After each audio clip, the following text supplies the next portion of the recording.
Yeah. Yes. Hello, folks. Today we are doing our first season for the American Association of Food Safety and Public Health Veterinarians podcast and YouTube channel. The exact same episode is being recorded for both our YouTube channel and for our podcast. This is episode number 10. And today I welcome Dr. Angela Demaree. And she is coming to us from what part of the United States are you in, Angela? Oh, hi, Donna. Thanks for inviting me on the show today. I'm from Indianapolis, Indiana. Oh, very good. Yes, I knew you were there in the Midwest somewhere. I'm so sorry. I kind of can't keep track of where everyone is, but I do appreciate you taking time out of your day. And as you said, you got in a little bit of time this morning already riding your horse. And so you got to enjoy that very important time that we as horse lovers, I'm sure there's other horse lovers out there who completely understand what we're talking about. Just that time we go out there and spend with our pets. And then I always like to start with finding out what brought you to veterinary medicine. Tell me about how it all started. Why did it even come up in your life? How did this happen? Yeah, I'm sure, an interesting question. And you probably get all the different answers as we're having these conversations. For me, I just remember always wanting to be a veterinarian ever since I was 5 years old. And for my parents, they tell this like very poignant story about our fifth grade field trip to the Shedd Aquarium. So I grew up in Northwest Indiana near Chicago, and we took this field trip to the Shedd Aquarium and we got to dissect a fish. And so here I was in fifth grade, super excited about all the things I had learned about fish biology and anatomy. And my father was a health and PE teacher. So, I was always learning all the bones of the human body and all of these things throughout my life. And I somehow talked the instructor and the teacher into letting me take the fish home. I wrapped this fish in a couple of paper towels. And so if you can only imagine the smell of a fresh fish on a 2.5-hour bus ride home from Chicago in fifth grade.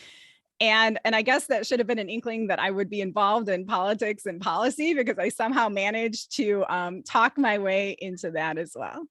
Oh, absolutely. That's kind of funny. That also kind of correlates with my journey. Not many people know that for me, I grew up with my dad.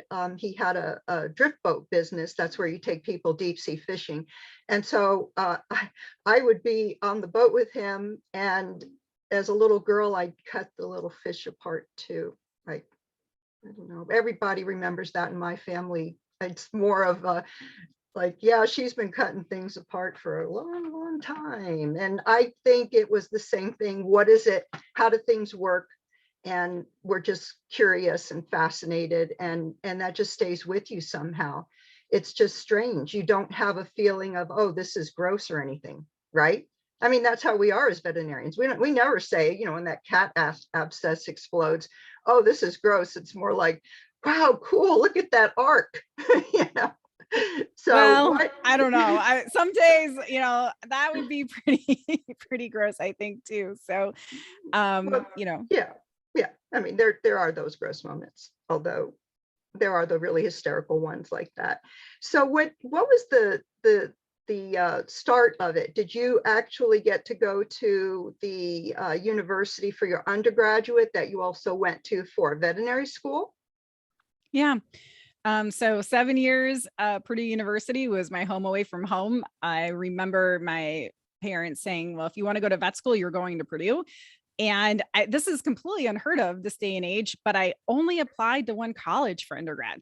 I just applied to Purdue, and I was just going, and I was going to be a veterinarian. And of course, when it came time to apply to vet schools, I think I applied to 9 just to shore up my opportunities. But yeah, I was very fortunate to be able to get accepted after 3 years of undergrad. And to this day, I don't have my bachelor's. Actually, I have my doctorate and I have my master's of public health, but still never shored up that bachelor's of biology. When you were in veterinary school, did you have a feeling that you were going to concentrate on one direction or the other? They usually say to us, oh, small animal or large animal. Did you have anything calling you one way or the other? Yes. One of my earliest experiences with veterinarians and one of my mentors from, again, like 17 years old, Dr. Leininger, he was an equine. Actually, he was a mixed animal practitioner. You want to talk about all creatures, great and small. I mean, this shored up and described him and his life to a T. But I remember he actually taught me how to put a halter on a horse. He went to the standardbred racetrack every day. We were really close to Balmoral there in Mhm. Maryville and Lowell, Crown Point area there in Northwest Indiana. And it just really imprinted on me. I always knew I had an interest in sports medicine. And so my backup, if I didn't get into vet school, Mhm. was I was going to be an NFL trainer. So that was what I wanted to do if I didn't get in to vet school, but it was equine sports medicine, standardbred Mhm. racing. And I spent the first 3 or 5 years of my career in that field, actually. That is really an interesting opportunity. Not very many people think about the fact that when we get our experience that we can put down on our vet school application, how it can really guide us for the rest of our life or make such an impact. And then I see you mentioned about your master's. How did that even evolve? Well, I received my master's of public health more recently here in 2018.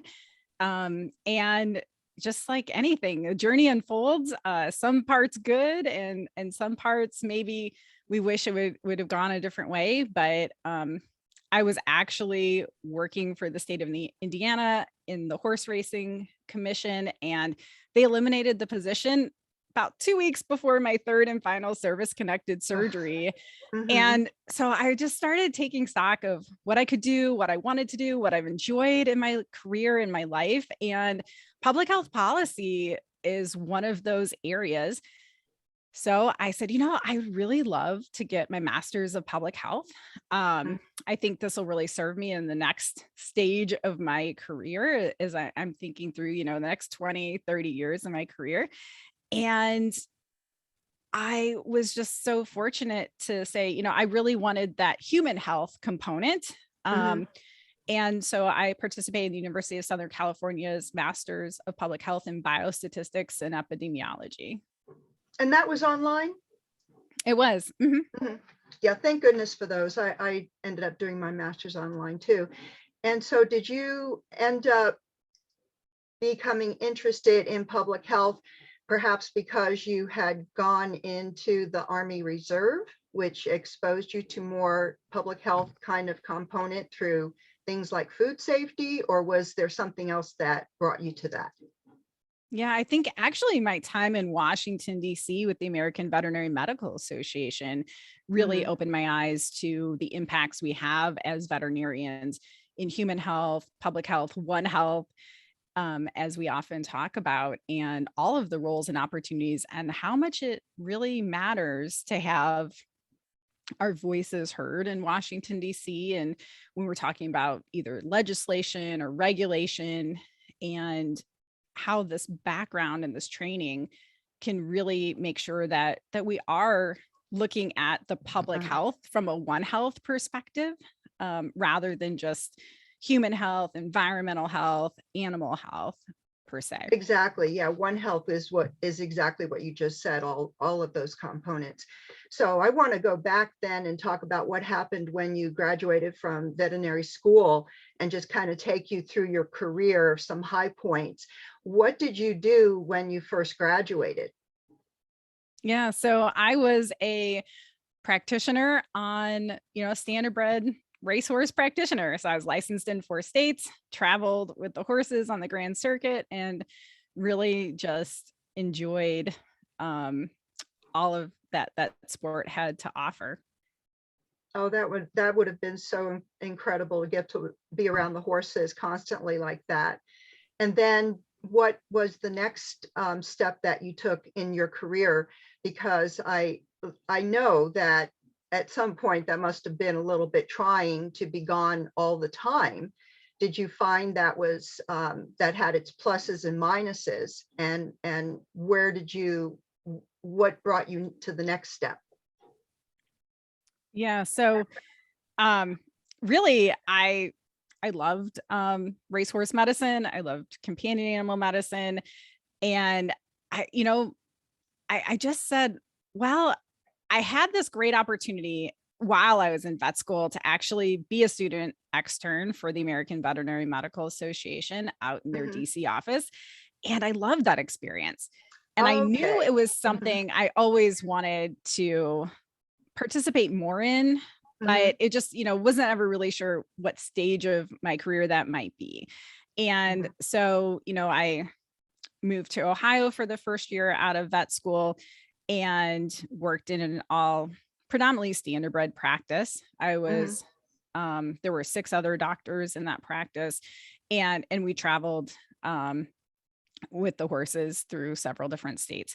And then, moved back home to Maryville, Indiana, where I grew up, and worked at, the standardbred racetracks there in Chicago, and then moved to the northwest suburbs of Chicago, and continued in companion animal practice for a few years. And so from there, this great opportunity, the job came open at AVMA to then, instead of being the student extern, to step into one of those roles. And so I applied. So at And that point, you had been practicing for about how long, would you say? so 5 years. All right, that's Um, interesting, because I think sometimes people don't realize that as veterinarians, we don't have to have an entire 20 years, let's say, in clinical practice before we seek to get into a role in our associations, as particularly the AVMA. So you were fascinated by what was happening, what we could do in the AVMA as veterinarians in terms of affecting the outcome of legislation regarding animals and humans both. yeah, while I was there as a student, I had this really remarkable experience where they were trying to pass some legislation to make cockfighting a felony. And it was very easy for members of Congress to sign on to Mhm. that. But I had never really paid much attention to politics or policy prior to that experience. Mhm. And so I actually wrote a letter to each member of the Indiana delegation, both senators, and I think it's now 9 members of Congress. So, 10 or 11 people. And by the time I had gotten home 5 weeks later, every single one of them had co sponsored that legislation. And so I said, wow, one person taking a relatively small action. I wrote one letter, I changed who it was to, and Sure. and mailed it off. And they all took this action. Like, my voice mattered. Everybody's Right. voice matters, right? We can really make an impact and a difference. And Mhm. that just really impressed on me more than anything, how each and every one of us can really impact meaningful change. And it really, I guess, sort of spurred my confidence in our legislative process, in my interest. Oh, that makes so much sense now. I can see what you're saying. And also the exposure early, and as far as having that internship, made a difference and had your eye on what was happening there. So tell me about this particular job then that you took with AVMA. Yep. So I was one of their lobbyists. Um, and we interacted with members of Congress, we interacted with regulators and other animal health organizations, public health organizations. And it was really meaningful Mm. because, in some Mhm. ways, I feel like we were having conversations earlier, right? We were there as, One Health was being discussed, or how some of these other concepts were being discussed. Or maybe that was my naivety at the time, but it was just really remarkable to see all of these divergent and different organizations who had very diverse viewpoints, and sometimes we're at odds with each other, come together and work together on specific legislation or Mhm. regulation that was mutually beneficial and to the greater good. And so it's always really wonderful, I think, when we can find things that we have in common and we can all Mhm. work together on them, for just the So betterment. Yeah. so that must give an incredible feeling of satisfaction, to be so productive and with such meaningful work. And I could see how that would be an incredible uplifting experience. What is so interesting to me, though, is that I did not track anything like that for probably 25 years of my career. And I'm just astonished that I've missed this, although I could see how important and useful that it is. And so I'm just impressed that you were able to get into that kind of position at a relatively early time in your career. And I stress this because I want everyone to understand, again, you don't have to wait for any particular time to be involved at whatever level in your associations, and then even at this higher level in terms of helping to make policy, which is what the American Veterinary Medical Association does do with your, as you said, your position as a lobbyist. So I wanted to kind of focus on that a little bit, and thank you for taking us into an in-depth story with that. What was the next manifestation as you moved along? Because that job was just how long in length of time was that? 3 years. While Mhm. I was there, I actually joined the Army. And Okay. so that was a little secure. Oh my gosh, I can't even say the words I'm thinking. Mhm. But it was, another sort of, serendipitous moment, I Yes. suppose. And I was actually training for the 2008 Marine Corps Marathon. Mhm. And I um, went through and ran through the Lincoln Memorial. And you may remember back in the 2008 presidential election, back in 2007, 2008, Mhm. I all sure these do. reservists were standing up at these town hall meetings and saying, "Hey, I've been deployed and redeployed again. Like, I don't mind Mhm. doing my part, but, you know, Three, when?" four deployments in 5 years is Yeah. incredible. Yeah. Mhm. And so it's like, yeah, I don't mind doing my part, but when is this war going to end?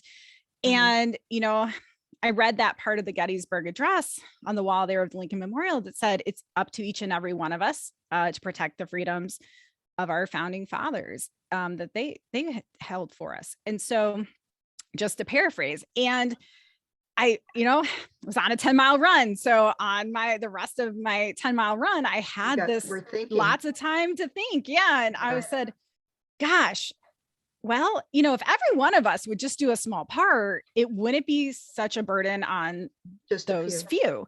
Yeah.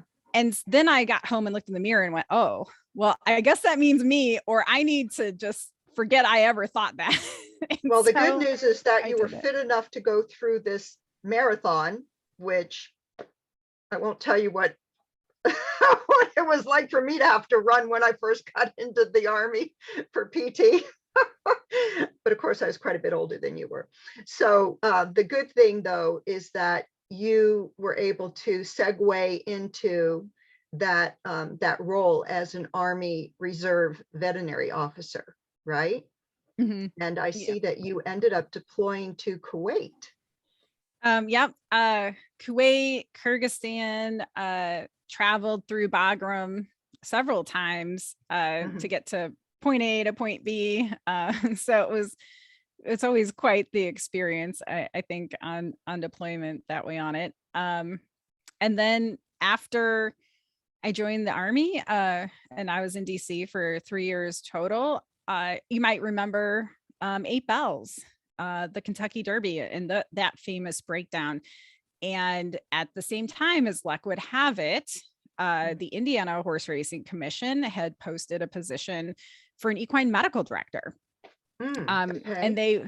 they were hiring to model it after, you know, New York and California, and they had held veterinarian positions before, but we're changing up that role a little bit. And so I applied, I got called back into horse racing and applied for that role, and served for 5 years as the equine medical director of the Indiana Horse Racing Commission. Then. Oh, okay. Did they take well to your periodic times when you were gone for the Army Reserve trainings or deployments? Did they work well with that? Appeared to, sure. Yeah. Okay, yeah, good. Yeah, because some agencies may not. I was involved with a couple of situations where it was a challenge to keep explaining over and over again that I do have a higher calling to the Army Reserve trainings and duty and so forth. But I'm glad to hear that you were able to mesh both of them successfully. And you were in the Army for Army Reserve for about how many years altogether? So 10 years. So 2009 through 2019, I was just medically retired out. Yep. Yeah, some similar time frame for me as well. Did you end up using your GI Bill to get your master's? Yes, I used part of it. It's a little different, or the amounts are a little different when it's an online program, but I did use the available parts of the GI Bill for that master's program. Absolutely. Yeah, I was grateful to be able to do that as well for my master's. It was kind of a surprise. I had thought I'd never be going back to school at any rate. I just thought, oh my gosh, I got through vet school. That is enough. And here I was later years. It's sort of like compelling to get in to all of a sudden it just becomes, I don't know, an overwhelming need to get into a master's and pursue that. It's so, I can't even describe what made me feel like I really had to go that route. And I hear that too in your voice when you talk about your master's in public health. And yours, of course, was and is different in that it also is involved with a statistical component, epidemiology, more so than when you hear just master's in public health. Can you tell me what you were hoping for in terms of career progression? Again, we personally have discussed this, so I think I'm just taking the opportunity to address this a little bit with you now. And again, it's so much of that serendipity, right? And so I guess what I'm trying to highlight for folks is that at every step and every twist and turn, there were some events that either highlighted the need, or a couple of events that sort of lined up together that encouraged me to take that next step and go pursue this next goal. Well, one of those was while I worked for the Horse Racing Commission, I had this great opportunity to work with Purdue University on some combined research, and never before had figured out, it was assumed based on, available information, but it was never before proven that 2 millimole per liter allowance for horses that get furosemide regarding blood gas testing. And so what we figured out for the first time was that for every 50 milligrams of furosemide given, or 1 cc, there is exactly a 0.2 millimole per liter increase in TCO2. And so you found that correlation. It was because of your work having been with racehorses when you were doing all that testing, correct? Yep. So this is the precursor to me going down that path. So this was back in 2014, and before we were doing this research, and they encouraged me to apply to present our findings. And so ended up getting accepted for a 15-minute presentation at the International Conference on Equine Exercise Physiology in 2014. They're very, coveted spots. There's not a lot of 15-minute presentations, and the conference meets once every 4 years. And I said, sure, I'll, put this together. And I had all the support and all the knowledge and expertise. And I got up and presented this statistical finding. And I was like, I need to understand these statistics a little bit better, because here I am in a room full of the world's greatest minds in this area, trying to explain something I learned sort of through the experience, but not really understanding it as well as I would have liked. And so I said, I really enjoyed this process. I really enjoyed this research. I love math and statistics, which I know is not also common. Not very common at all. Right. I said, oh, well, let me go learn how and why all of this worked on a deeper level. And so that really, when I saw there was this online program that was every bit as intense and in depth as an in-person program through a top university and through a school of medicine, I said, I just really would love to pursue this. And I think nothing would be cooler. Just personally, you asked when and how I would want to use this. I think nothing would be cooler than to help people with the statistics on all these different projects. I love learning about all of these different research projects. We were talking about animal health, One Health, public health. And so I just think that would be such a great opportunity to. Yeah, you instinctively applied all of this in real life when you were doing this with the Racing Commission and Purdue. And here you are now, you've got the background in terms of your degree, and you've just named what your perfect job would be and career going forward. So that's something to keep your eye on. And I think that is exactly what we have to do. We have to live an intentional life. And you are remarking at this time, this is something that you would like to move forward in. In the meantime, you have done so many other things that I have to mention. So I'm going to segue here to talk about something that I think you were the first person who is a veterinarian I ever met that did life coaching as well. So I'd like you to tell me about how that came to be. Yeah. Not one of my favorite or stories or proudest moments, I guess, but I, was really at the top of my career. I was, equine medical director. I presented original research at an international conference. I was just like, man, this is so cool. I'm doing all the things I love in all these different ways. And then, having the position be eliminated 2 weeks before a service connected surgery. It was my third surgery in 6 months. I, couldn't Let me go stop back. 1 second. And we want to define service connected surgery. Oh, this sure. Is because of Army. Deployment. Right. Deployment. Yeah. So I when I came back from deployment, oops, sorry. That's all right. And this actually ties into to high performance too, but so it's kind of funny that it happened at the same time.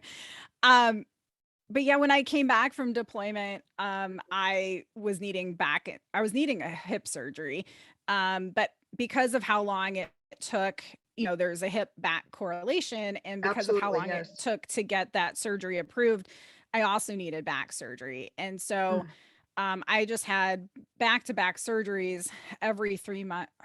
I had August, November, and then February of 2015. And, I'm recovering from all these surgeries. I didn't know if I'd ever be able to go back into private practice, either small animal or equine, really struggled. And my whole self-worth at the time was wrapped up in that title, in that job.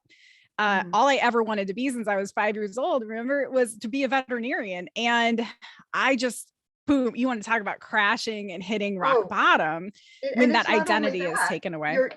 You're relatively young.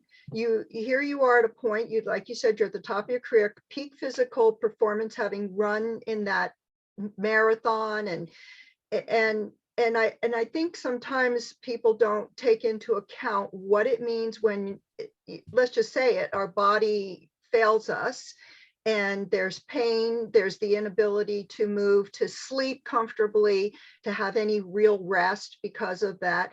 And here you are, you're trying to be your old self. And I want to just make another comment about veterinarians in general.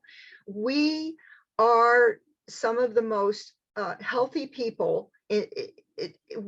I know so very many veterinarians who just live an extremely fast-paced life. We work long, hard hours.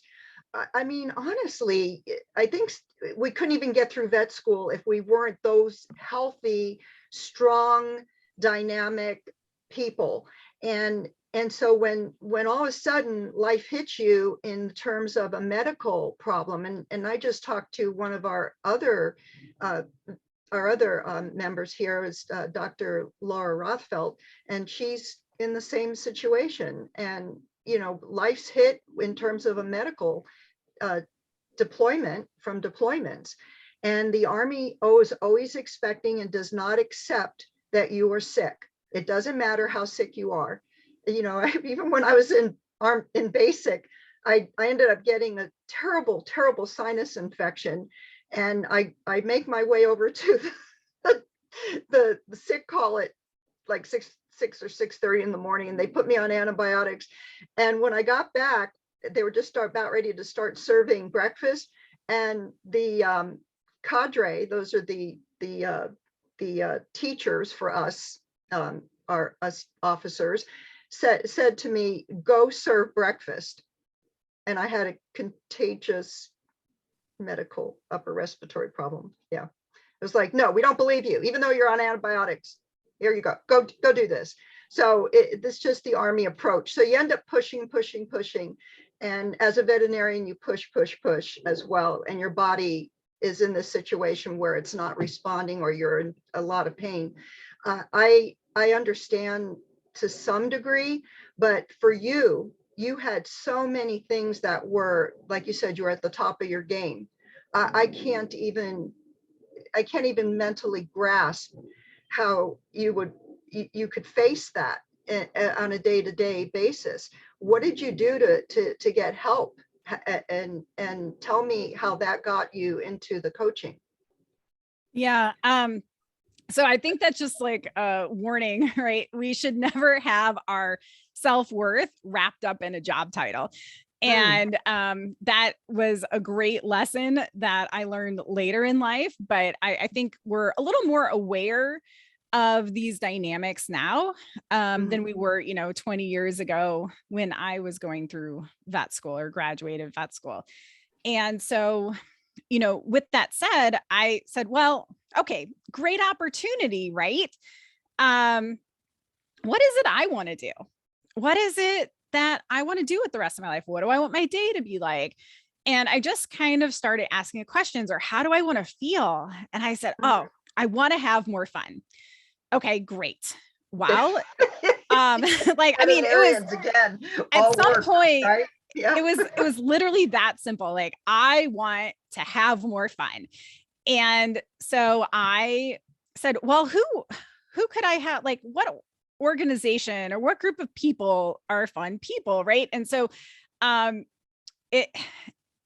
just went kind of through a very, again, windy path to getting introduced to this concept of high performance. And it was through some different keynote speakers and conferences and things like that. And I just kept participating. I got invited somewhere and I go participate, or I just said, and something about high performance really spoke to me.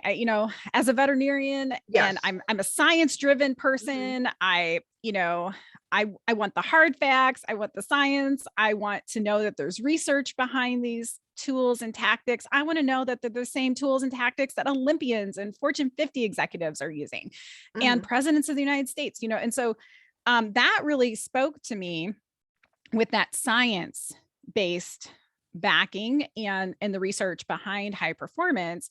And they were tools and tactics that helped me so much. And it really is rooted and based in positive psychology. And we learn and we know that when you learn these high performance habits in the area of clarity, energy. You learn how to generate energy and master your energy. When you have good productivity skills and habits, influence and Mhm. courage. And courage isn't always, joining the army and jumping out of airplanes or something crazy like that. It really is having those tough conversations, speaking up for Mhm. other people. It can be very simple, but yet, it takes a lot of courage depending on the situation. But when we have that necessity to get up out of bed every day and do the work. And so, Again, um, very intentional. You were very, mhm, very intentional at that time. The other thing that I hear you saying is that you stopped, you said, okay, this doesn't feel right. I can't keep going with what I've been doing. Now I have to take time not to just wallow. Let's just, I'm yeah. not going to wallow. What can I do? Well, I'm going to spend the time to think about this. And then you found some tools and you began to incorporate those tools into your life. So it was very intentional as you began moving forward. And so that developed into what for you? Your pause consulting at that time? Oh, that's a totally different Oh, okay. time. Like, again, no, I actually started the pause consulting business. And it stands for public health, advocacy, wellness, and strategic systems. And I started that because of my experience in DC. And I saw these consultants sort of spin their hat and put together like a roadmap of how do we implement this strategy. And then when it didn't work, they said, well, the strategist or consultant would say, well, it's because your team didn't implement it correct. And then the team is like, well, we weren't even included in the decision-making process. And like the blame just kind of went all the way around. So And you yet had, the outcomes yeah. didn't actually happen. And so I said, gosh, what would happen if we included people in the decision making process and developed high performing teams to put together these really effective, really meaningful strategies to get, to advocate and to get things passed or regulations changed? How would that change the game? And so Mm, the coaching with high performance was a piece of that puzzle, okay. for sure, to your point. Yeah. Yeah. That makes so much sense. I just love the fact that you were able to implement things in various parts of your life that in such a positive way. And so when you were coming up out of that situation of having dealt with the VA and these surgeries that seem to go on and on and on, that brought you to another level of advocacy. Can you tell me about how that evolved? Well, when you lose your Not job funny. I don't and know fall why I'm through the laughing. loopholes in the law, what's the only reasonable thing to do, right? So I went and Right. ran for Congress. Hmm. So, Yeah. um, I'm sure I say that a little tongue in cheek because I don't know that that's always the most obvious next Not at step. all. No, But no. Mm-mm. I'd been in DC. I had volunteered for members of Congress. I'd been involved in politics and policy from a variety of different perspectives. And we didn't have a responsive member of Congress. I actually called up my member of Congress just wanting 5 minutes with her at her leisure anywhere in the district. And her staff called back and said, no, she doesn't sit on the Veteran Affairs Committee. You need to go talk to a different member of Congress. And so I said, well, do you know how this works? I vote for her. so, Hmm. so that inspired me to throw my hat in the ring and see if I could go make an impact. And by golly, at the end of that election, we had a more responsive member of Congress. I didn't win, but we did flip one of the 8 counties for the first time since redistricting. I was, endorsed by our state party in the primary, which Hmm. to this It's day is unheard of for unheard of. a new person, right? Yeah. And I was actually endorsed the same day they endorsed a former member of Congress for his Senate run. So Mhm. I thought that was a really, I'm really proud of the impact and the effort we made and what the obstacles we were able to overcome as a first time political candidate and somebody, right? I worked for state government. I wasn't involved in politics or policy before then. or Mhm. politics, I should say, on the local level before then. So it just goes to show, I think, when you're motivated and you're willing to work and learn, that, there's not much that you can't overcome. And then you captured that experience in your as an author, a candidate Oh, survival guide.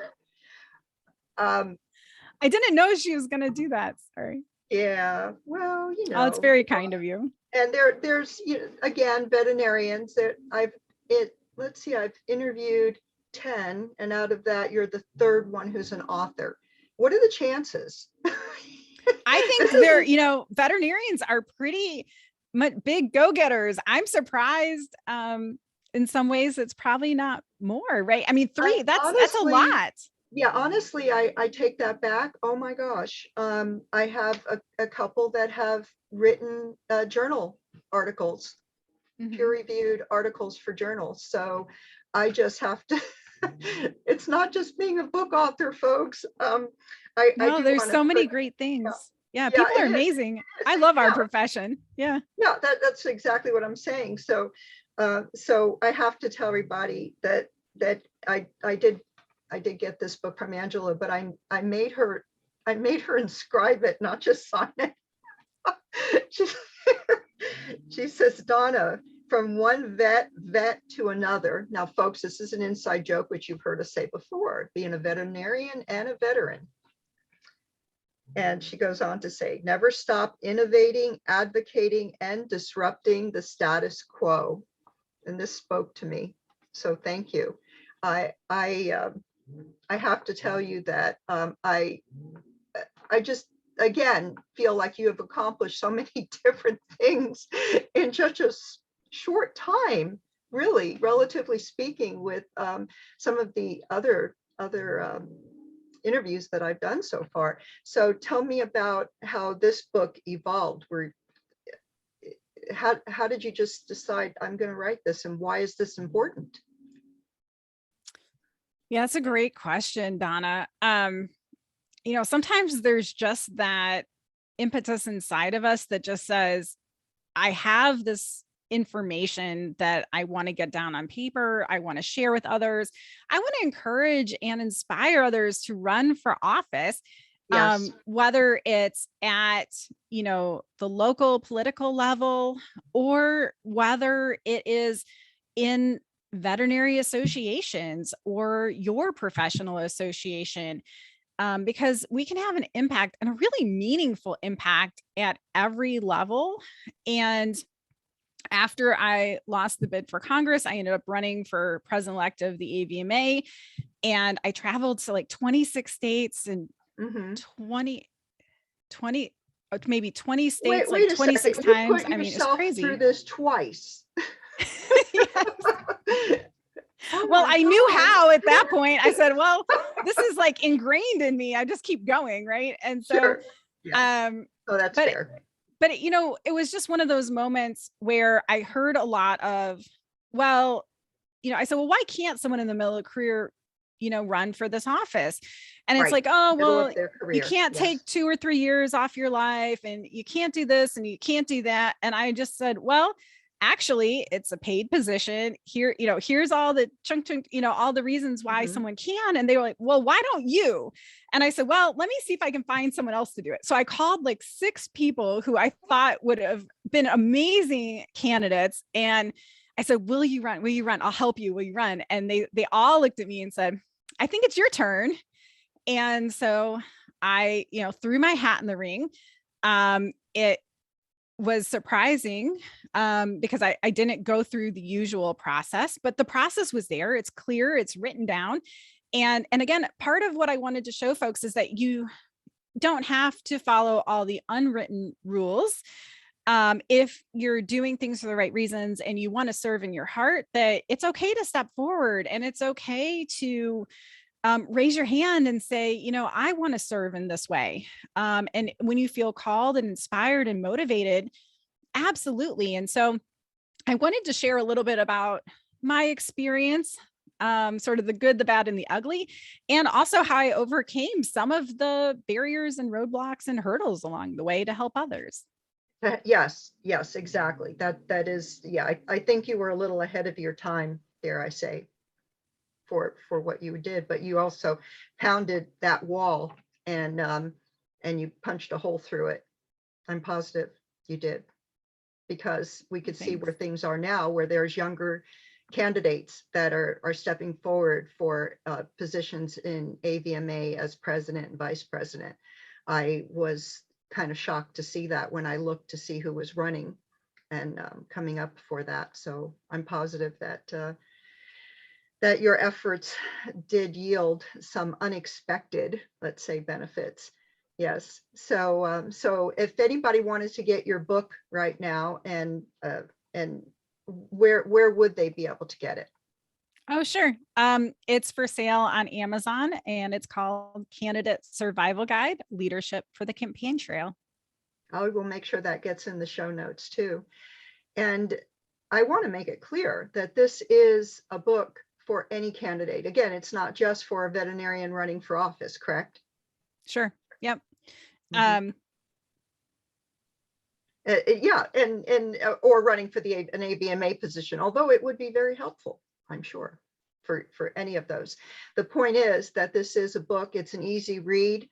You could go through and find here quite a bit to give you some direction. And would a person be able to reach out to you directly if they had any particular questions as well? Oh, sure. I'd be happy to answer any questions and they can reach out to me at, so Angela at pawsconsulting.com. That's PAWS consulting.com. Although I will say it may be easier to get a hold of me through LinkedIn direct messaging. So I'm really easy to find on LinkedIn. I would just type a direct message there. I think I have everything open for communications, and that goes straight to my phone. I saw you have a really Yeah. great LinkedIn profile, and I'll make sure that's up there as well. Thank you for agreeing to do that. Sometimes, folks are, for one reason or another, needing to remain private and perhaps not be as accessible, should I say. So I do remember when you and I first started talking a few years ago, and you were running your podcast at the time. Could you tell me about your podcast and where people can find that? Yeah. Well, you can find it anywhere that podcasts are. And it may change, but it'll always probably be on iTunes, and it's called Beyond the Stethoscope. And it really was the podcast for veterinarians and busy professionals and healthcare providers who want to live the life of their dreams, and let's live the life of our dreams today rather than someday. I've heard from so many folks, oh, your career is so dynamic and you've lived so many different lives, and how did you do it? And all of these things. And so I thought I'm in this unique position where I've had a lot of career transitions, and there may be information. And also I started it after becoming a certified high performance coach. And I think some of those tools and tactics are incredibly helpful. I actually developed a decision-making matrix. As I said, how did you decide to do some of these things? And it's called the 5-minute decision. So that's also at pawsconsulting.com/5 MIN decision.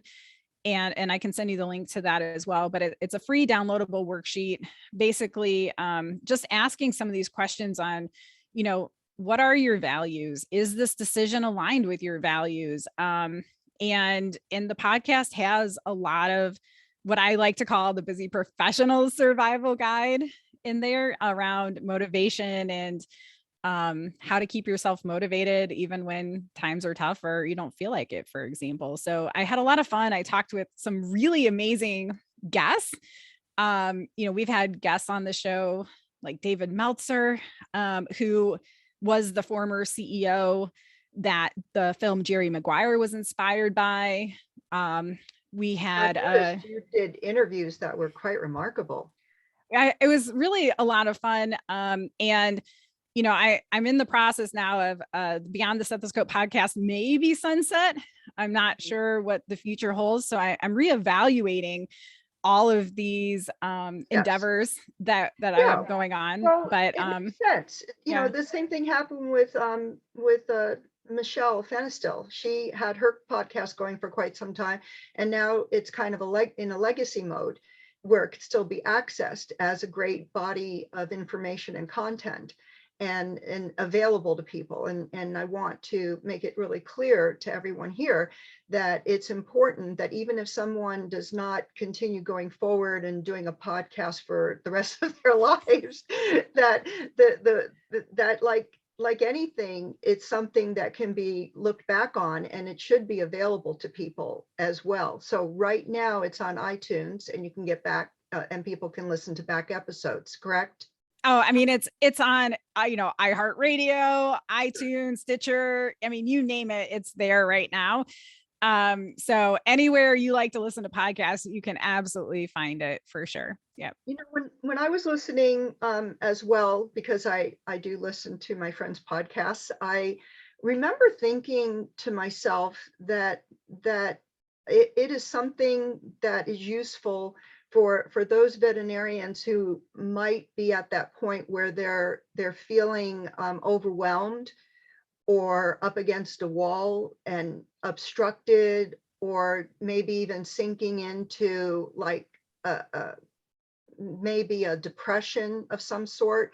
Let's just face facts. We do have this as a huge issue in our profession, and there's so many ways that I've heard, like the AVMA has done studies, and people say, well, reach out and get help, but we still hear about times where again people are overwhelmed and they get I'm just going to say outright, so depressed they get suicidal, and we've lost veterinarians that way. We have the double problem of that with being veterans, because again, there's an issue with veteran suicide. I want to tell you, when I was listening to your podcast, for some reason, it really kept me uplifted, and it made me feel like I could do something. I don't know how to explain it. I think it's because you offered each episode with different tools, like, oh, if you have this issue that's going on in your life, let's talk about it, and here's somebody who can help with this kind of a thing. So I have to tell you that for me, when I look at your podcast as a whole, it kind of spoke to me on that level, that it is a good thing for veterinarians to listen to, because you're not just talking about you're not being like, oh, this is a typical veterinarian story where it's like an all creatures great and small set of just adventures that you're having as a veterinarian. It very much is this is what we have to deal with in life on a day-to-day basis. And I just want to tell you that thank you very much for going and finding people to interview that would provide help and answers for just day-to-day situations that we face as people. And I think as veterinarians we get so involved with trying to help others that it displaces our feeling of how can we help ourselves.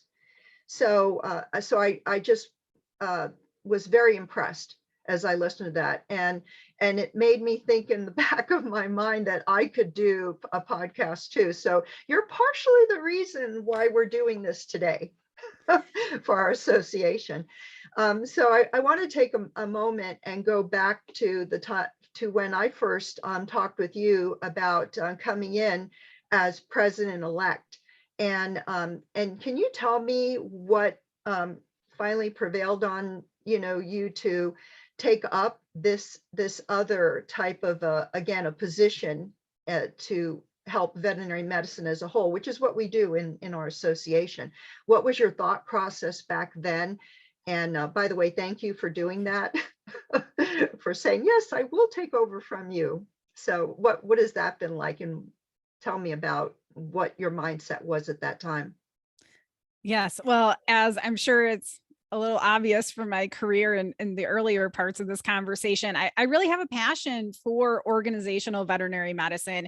I guess that ties in a little bit with the podcast as well, right? We all have this basic human drive for connection and belonging.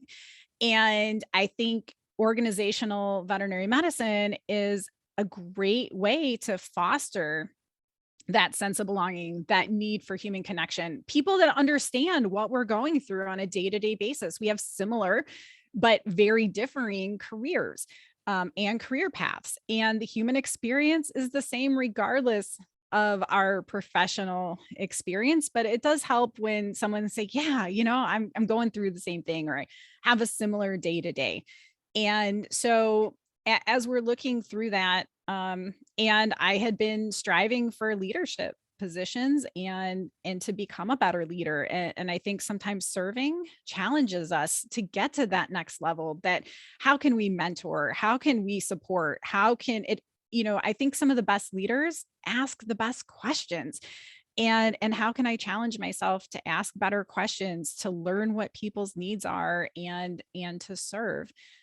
So I'm just really honored and humbled and appreciative at the opportunity. And I'm really excited to see what these next few years hold and how we can continue on the great work and legacy that you've provided, Donna, to continue to grow I'm the just standing, organization. Yeah. I'm just standing on the shoulders of giants. Come on, the folks who get things going for us here with this association.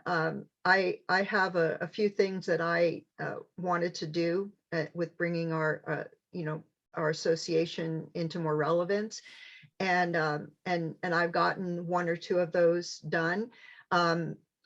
You and I have talked about where that is going forward, and I think as we have really developed a good process for reaching out to our membership and seeing what they want to see and engaging with them. Our new website is going to allow a very strong engagement with our membership and allow them to take part in a lot of what we are doing as an association. And so I'm super excited about getting that going. Can you tell us a little bit about what your main function was as president-elect? I say this because we're looking for president-elect always in the future for anybody who's thinking about joining us in these different roles. We have some people who are most likely going to step up, but tell us what has been involved for your 2 years as president-elect. Sure. Predominantly a CE role or the educational role. So chairing our educational working group or education working group, making sure that we have great continuing education opportunities at the AVMA, as well as the United States Animal Health Association meeting, leading the effort on that food safety symposium that we've hosted in years past and continued to hold. And working with the other organizations, Exactly, the yes. ACVPM, the Mhm. National Association of Federal Veterinarians. We work closely with both of them to ensure that we're working collectively together towards Collectively. these educational offerings. And then sort of developing that list of speakers, people who've stepped forward in the organization, say, hey, I'd love to speak on these topics, or Yeah, you did. yeah. You developed what you call a speakers bureau, which you just made that up, and there it is. And we finally have a good group of people tap on there. Yeah, I love it. That is definitely a great accomplishment right there and then. So thank you so much for working on that. And Angela will be taking over from me in the fall. I will step aside and become what's called the past president role, which still has me involved and supportive. And so we will have a very strong continuity because I then switched to that role for 2 years. So this entire journey for me will end up being 6 years. And I've never been involved so much in organized veterinary medicine, but like you, I find myself inspired by it. and grateful for the opportunity to participate with so many of my peers. So can you tell me what you're doing now at this point in your life for career-wise and so on? Yes. And I don't know if you saw the Nation's Health article. The American Public Health Association puts out a newspaper called The Nation's Health. And it was about 3 or so, I want to say episodes ago, but I mean newspapers ago. They had Mhm. this article and around the role of the arts in public health and arts as a public health behavior. Okay. And so I just really loved this idea, and it got me thinking. I've had this love of photography. And I actually started a photography business a few years ago, actually. Been Okay. taking pictures since 2001. And so I said, "Oh, how fun would it be to really lean into this a little bit more?" So I'm really excited. I got accepted. My art has been accepted as an exhibitor at the Toledo Zoo in August, and I'll be traveling hopefully in April to Mhm. Patagonia with some Nikon photographers and learning how to enhance those skill sets. So I only share that as that's sort of the fun hobby business, but I thought it was a great tie-in to public health and for this podcast because we're whole people. And so Right. often we forget that The piece of the art. puzzle. And Oh, so again, still doing the high performance coaching, both individually. I've worked on some public health, uh, different collaborations, through the coaching and consulting business. And I work also as a relief veterinarian in small animal practice. I think it's such a great oh, opportunity to really, typical veterinarian. How many different jobs can we have at any one time? Yes, that's right. and I that's remember not you. even all of them, but yeah. Yeah, So yeah. yeah, And you still have time for your horse. This is important. that's a priority actually. And that's a priority for my physical health, having gone through those surgeries. And we learned this in the military. Donna, you can speak to this as well. If we have to first take care of ourselves in order to be able to take care of our soldiers. And I take that very seriously. I think it's important that we're all role models, and we all, like, for me, I part of why I started the podcast and part of why I make it a priority for these other sides. And when you asked me what I did, I led with the photography side of things because, it really is public health. It's in the best interest of ourselves, our communities, our families, that we're taking good care of ourselves and to be whole people. Yes, I find that when we really take some time to be introspective, we have two ways we can go with that. We can be down on ourselves and get into a bad cycle of thinking of the bad things that have happened. But I hear you tell me that your introspection, and let's face it, we have to sometimes make ourselves do this. So your introspection is, okay, what do I like in my life?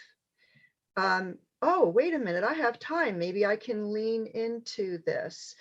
And that's kind of funny for me. I ended up having a lot of horses, and at one point I had to go away for deployments or for jobs, and I left my son, who is the horse person.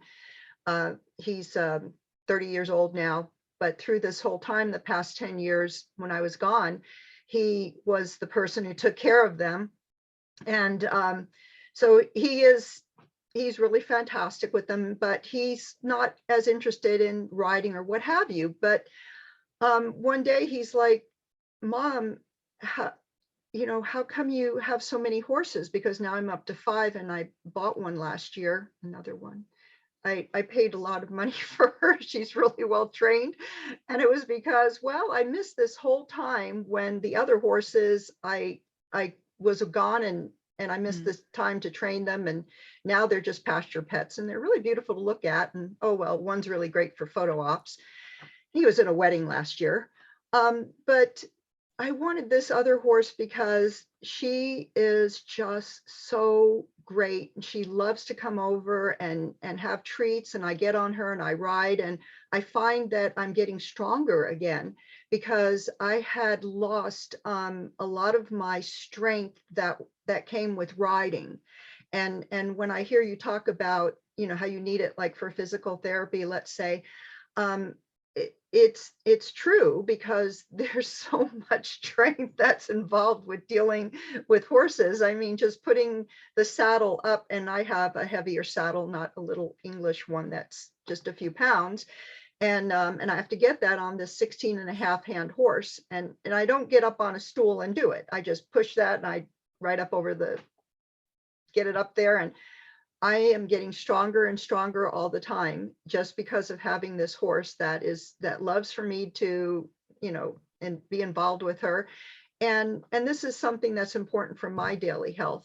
Sometimes when it's horrible weather, I will just go out there and hang out with my horses and feed them and just enjoy being around them. And I think that